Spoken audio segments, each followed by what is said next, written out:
Thanks for watching this edition of the Fox 7 Austin Crime Watch digital exclusive. I'm Dave Froehlich. We're taking a look at some of the crime stories that have recently made headlines in our area.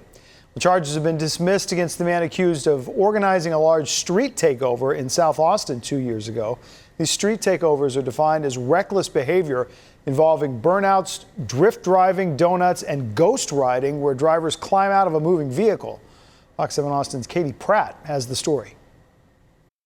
The South Austin street takeover happened at the intersection of Barton Springs Road and South Lamar Boulevard on July 29, 2023, right outside of the Barton Springs Car Wash. They block off the intersections, almost like if they have the free will to do it. Jacoby Patrick Erickson was suspected of putting the event together and faced a deadly conduct charge for it. Court records show his Instagram messages leading up to the street takeover, which detailed his plans and the purchase of a Dodge Challenger RT only 4 days prior. Erickson even discussed throwing the police off the trail by calling the San Antonio Police Department and saying the event was happening there. Erickson also live-streamed the street takeover for 17 minutes and 35 seconds, according to court documents. The street takeovers got so bad in Austin at the time that Governor Greg Abbott got involved, even requesting help from Texas DPS and Austin Police. It's why the Austin Violent Crimes Task Force was created. Same thing that happened in February. They were just doing burnouts and stuff and, vandalizing the street. The deadly conduct charge for the street takeover has since been dismissed after he entered a guilty plea in another case. According to records, Erickson was convicted for aggravated assault involving family violence that happened just 3 months later in October that same year. Well, the parents of one of the 5 women killed in a crash in Burnett County are speaking out. August 27th would have been their daughter's 23rd birthday, and the family of Brianna Valdez says they want answers and justice. Here's more from Fox 7 Austin Crime Watch reporter Meredith Aldis. She will always be my princess, my everything. Brianna Valdez had a bright future ahead. She was working at a pediatric clinic and was just accepted into nursing school. And tomorrow, she would have turned 23 years old. We were just planning her birthday trip. They were thinking Vegas or even Puerto Rico. But now, we're going to just have cake and a balloon release. Last month, Brianna and 4 other women, who've all been friends since middle school, were on their way to the lake when they were hit head-on by a truck pulling a trailer full of horses. Brianna's mother received the news of her daughter's passing, then told Brianna's father. And it was the hardest thing I had to do because I had to break his heart. That moment, time just stopped. Time stopped. You didn't know what to think. You didn't know what to do. You didn't know where to go. And now those who loved them are left holding on to memories. 1 minute I think I'm okay, and the next I just see a picture or hear a song or anything like that, and just brings back so many memories that we had with not just Brianna, but with all the girls. They're now fighting for justice. Once finding out what reality really was and how it occurred, it was just another blow to the gut. Just you're understanding that your daughter passed, and now you're understanding that there are people, or maybe people that should be held accountable for this tragedy, for the ending of the loss of the 5 girls. The families have sued Cody Talley, who was driving the truck, the owner of the truck he was driving, and the company he was driving for. Mistakes were made. There was negligence there. There may be issues with the automobile. There may be some issues and negligence with people entrusting this vehicle to someone that should not have been out there driving. It's a united front to try to, again, get some of the answers that the families deserve, and try to bring them some sort of justice, peace of mind, and just something to honor all 5 of these young ladies. Meredith Aldis, Fox 7 Austin News. We have an update on a recent story we reported on about a man who broke into a local animal shelter in the middle of the night, letting dogs escape and causing property damage. An arrest has been made in the case. Fox 7 Austin's Katie Pratt has more. Very scary. It's definitely something that you don't imagine will ever happen. The Austin Police Department arrested the man whom they believe is responsible for the break-in 2 weeks ago, which resulted in the death of one dog and the injuries of 5 others. Jacob Bender was taken into custody for criminal trespass, a Class B misdemeanor. I think any person in their right mind would not think that that is appropriate action to take, to start just letting all these random dogs out. But it's really clear that, he was not in his right mind. Austin Pets Alive has surveillance video capturing one man who can be heard yelling in the footage outside of the Town Lake Animal Center location that night. I'll be back, Mike. I got you, bro. I'll be back, Mike. In another clip, the intruder is seen opening most of the dog kennels. He then left all of the gates open, allowing the dogs to escape. More than half of them were let out of their kennel during this incident. That led to a few fights. One dog, unfortunately, did pass away from his injuries later. APA staff says the pets were pretty shaken up about the whole ordeal when it happened, but all of the dogs have since been found and are doing better now. They're doing pretty well now. A couple of them were able to go to foster to help with their recovery. Some of them are still here. We do have one dog living in one of our tiny homes. He was probably the most severely injured. The keypad entry system was damaged, and they believe that's how he got inside. The shelter does have an overnight security guard, but she got hurt trying to round up all of the loose dogs. Now, APA is looking at taking additional safety measures.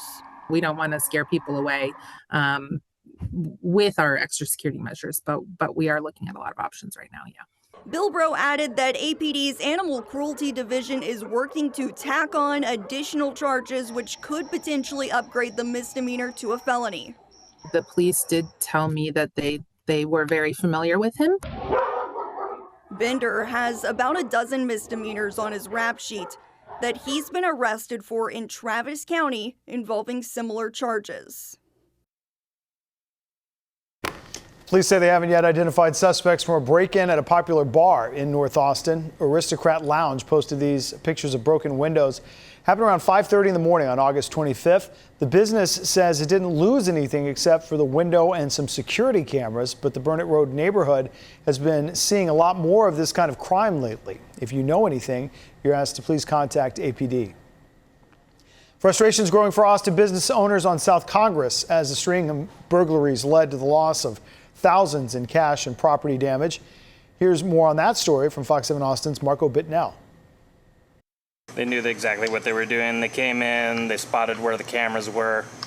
They ripped them straight out from their kind of roots. The moments of break-in were all captured on a restaurant's Ring camera footage. In the early morning hours last Tuesday, 2 suspects are seen breaking into Habana's restaurant off South Congress, making a beeline for the 100-pound safe before carrying it off with $3,800 inside. But this is far from the first time that this has been a problem for Habanas. This is my 4th break-in this calendar year. These guys were professional, though.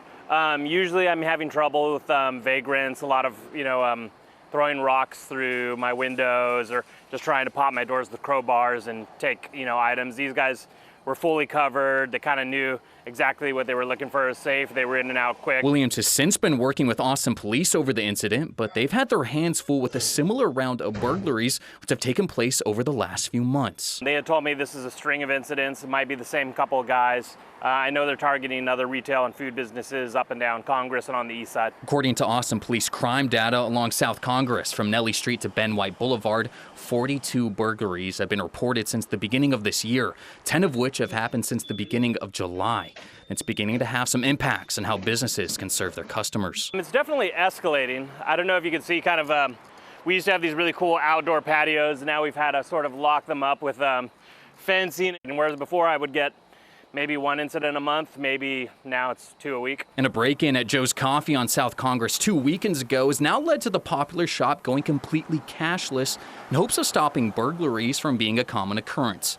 So far, these businesses say they've had support from Austin PD, but for owners like Williams, it's costing him big time when it comes to security and repairs. I mean, over the last at least year or two, tens of thousands of dollars. I mean, we do have insurance, which insurance keeps going up, but I mean, it only has a larger deductible, so just between fixing locks, fixing broken tempered windows, stolen equipment, stolen liquor bottles, it's something that's definitely affected me as a whole.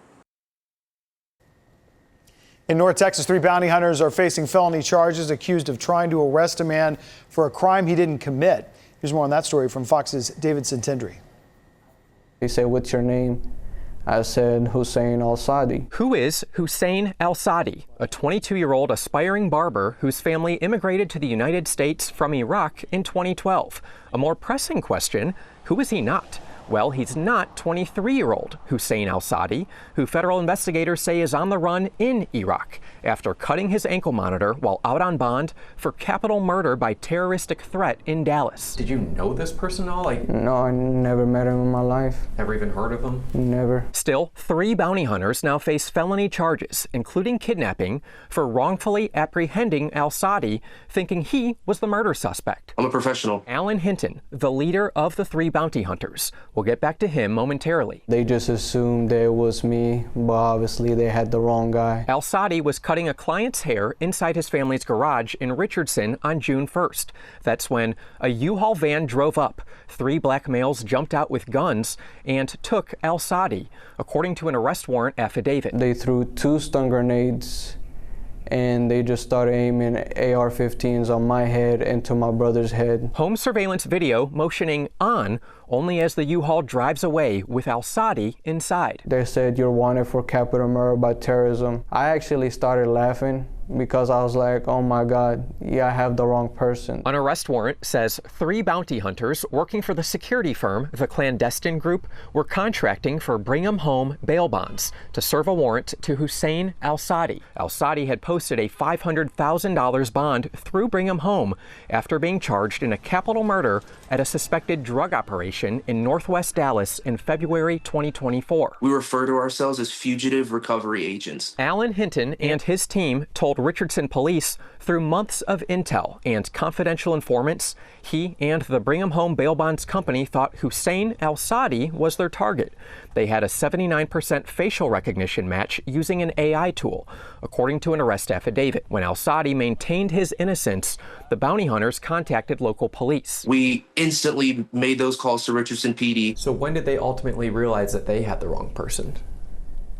After the fingerprint. Richardson police detained Al-Sadi until a detective on the FBI's task force arrived with a mobile fingerprinting device. The results showed Hussein Al-Sadi was who he said he was and was not the subject of the warrant. Everybody surrounded me in a circle, just waiting for the results. Yeah.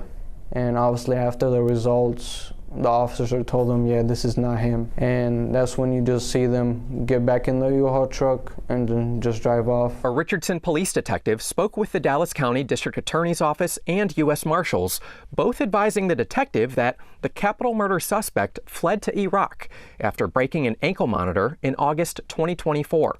The U.S. Marshals say no one from Brigham Home bail bonds reached out regarding the case, and if they had, Marshals would have said this Al-Sadi was the wrong guy. I would just hope they actually check their information before they go do that and traumatize a family. Hinton says Brigham Home bail bonds provided background information on the suspect, and with that information and additional research, his team identified this Al-Sadi. Hinton says he's not a criminal. It's just not who I am. Just someone trying to make a living while doing a community service. And I do believe right now law enforcement is overworked, and I do believe in having positive interactions with law enforcement and being able to assist them. You know, I do a hard job, and without qualified immunity, it makes things a lot harder for us. Hinton's attorney says his client was just doing his job. My client has no criminal history at all. He was executing this warrant based on the law that's out there. Al-Sadi's attorney says that job comes with heavy responsibility. And that cannot be taken lightly and cannot be callously, oops, I got the wrong guy. Al-Sadi says the encounter makes him think of his father. I saw tears coming out of his eyes. He says his family left Iraq after 2 of his uncles were kidnapped and killed, his father wanting safety for his family. I feel like I'm gonna cry because my dad already been through a lot. Sorry. While thinking of what could have happened to his father, mother, brother, and special needs sister had the encounter at their home been worse, Al-Sadi too emotional to finish our interview. If we could take a minute, please. David Centendry, Fox 4 News. In the Houston area, victims of a scam involving thieves posing as Wells Fargo fraud department continue to come forward. The latest victim is a grandmother who lost more than $20,000. Fox's Randy Wallace talked with her. So they retired. I did. You've got grandkids to play with now? I do. That's great. Yeah, I'm excited. What's not great is what Lori Kimball says happened on April 29th. She got a phone call and she says Wells Fargo appeared on her caller ID. She said, it looks like we may have some fraud going on. And I said, oh no. She's telling you things, charges that you did make. I did, and I thought she knows my account, so I figured she was authentic. We're gonna come to your house and take the card and cut it up right in front of you. And she said, then we take it. How quickly did she show up? Right away. She was barely off the phone, the caller, and there was a knock at the door. I told her, I said, this is so sad, these things that are happening to people, they're stealing their money. And she said, yeah, but aren't you glad that we're catching them? And she looked me straight in the eye and said that. So that, and she was the thief. She was. You recognized her from our previous report, long brown hair? I did. She was on the, I guess the person's ring, and I thought, that's exactly her, 100%. Just hours after our interview with Lori, Wells Fargo contacted us and said she's getting her $23,000 back. There's an ongoing criminal investigation. Remember, if your bank calls, don't answer, call back. Randy Wallace, Fox 26 News. You may notice more officers on West Campus, both from UTPD and APD. The university has created a West Campus Patrol District where the two agencies are partnering to keep in an effort to keep the campus safe.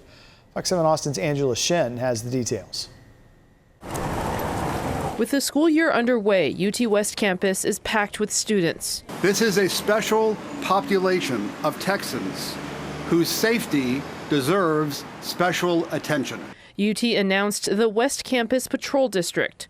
24 UTPD officers are assigned to the neighborhood in permanent shifts, and they'll cross-train with APD.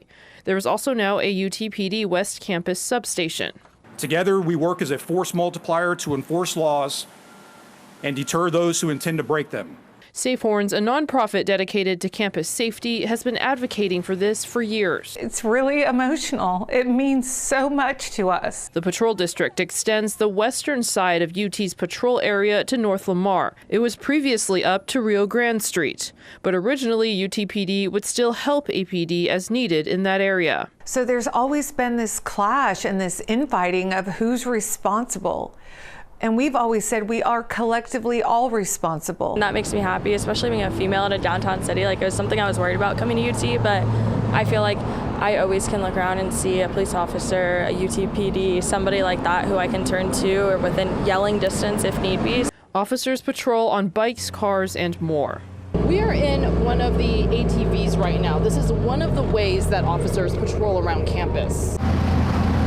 In a brief ride-along, we saw officers do a quick welfare check and get a call about an aggressive dog. Officers making their way down to this homeless camp. Safe Horns says there are concerns about repeat offenders around campus, but this is a step in the right direction. It's very, very frustrating that we're dealing with things that we can't control. With the release of criminals right back out to our area, we can make this commitment together to focus on safety of our students. Angela Shen, Fox 7 Austin News. Thanks for watching the Fox 7 Austin Crime Watch YouTube exclusive. Our Crime Watch stories run each Monday on Fox 7 Austin News at 9. For more on the stories highlighted in this episode, you can head to our website, fox7austin.com. And don't forget to subscribe to the Fox 7 Austin YouTube channel. Also, remember, you can watch all our newscasts and content on our Fox Local app. That's free to download and available for your phone and on connected TV apps like Roku and Apple TV.